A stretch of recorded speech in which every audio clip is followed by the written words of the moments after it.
ನಟಿ ಆದ್ಮೇಲೆ ಏನೇನ್ ಚೇಂಜಸ್ ಆಗಿದೆ ನಿಮ್ಮ ಲೈಫ್ ನಲ್ಲಿ? ಅಂದ್ರೆ ಹೇಗಿರುತ್ತೆ ಅಂದ್ರೆ ನಾರ್ಮಲ್ ಆಗಿ ಒಂದ್ ಕಡೆ ಕುತ್ಕೊಂಡು ಪಾನಿಪುರಿ ತಿನ್ನಕ್ಕಾಗಲ್ಲ ರೋಡಲ್ಲಿ. ನಾನು ತಂಡ ಎಲ್ಲೋ ಕುತ್ಕೊಂಡು ಹಿಂಗೆ ಪಾನಿಪುರಿ ತಿಂತಾ ಇರ್ತೀವಿ. ಅಂದ್ರೆ ನಾನು ತಂಡ ಬೇಸಿಕಲಿ ಸ್ವಲ್ಪ ಫುಡಿ ಮತ್ತೆ ಜಂಕ್ಸ್ ಜಾಸ್ತಿ ತಿಂತೀವಿ. ಎಲ್ಲೋ ಕುತ್ಕೊಂತಿರ್ತೀವಿ, ಅಯ್ಯೋ ಮೇಡಮ್ ನೀವೇನ್ ಮೇಡಮ್ ನಿಮ್ ಪಾನಿಪುರಿ ತಿಂತೀರಾ? ಅದೊಂದು ಪ್ರಾಬ್ಲಮ್ ಇದೆ. ಓಕೆ. ಮತ್ತೆ ದೇವಸ್ಥಾನಕ್ಕೆ ಹೋಗ್ತೀನಿ, ದೇವಸ್ಥಾನಕ್ಕೆ ಹೋಗಿ ಕೈ ಮುಗಿತಾ ಇರ್ತೀನಿ ದೇವ್ರಿಗೆ, ಶ್ರೇಷ್ಠ ನೀವೇನು ದೇವಸ್ಥಾನಕ್ಕೆ ಬಂದ್ಬಿಡ್ತೀರಾ? ಶ್ರೇಷ್ಠನಿಗೆ ಯಾವ ತರ ಒಳ್ಳೆ ಬುದ್ಧಿ ಬಂತು ಅಂತ ಕೇಳ್ಬೋದೇನೋ?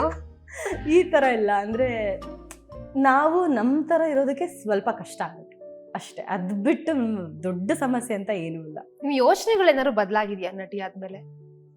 ಅಂದ್ರೆ ಆ ಥರ ಏನು ಬದಲಾಗಿಲ್ಲ. ನಾನು ಹೇಗಿದ್ದೀನೋ ಅದೇ ಥರ ತೋರಿಸ್ಕೊಳಕ್ಕೆ ನಾನು ಇಷ್ಟಪಡ್ತೀನಿ. ಅಂದರೆ ಆರ್ಟಿಸ್ಟ್ ಅನ್ನೋದು ಒಂದು ಪ್ರೊಫೆಷನ್ ಅಷ್ಟೇ.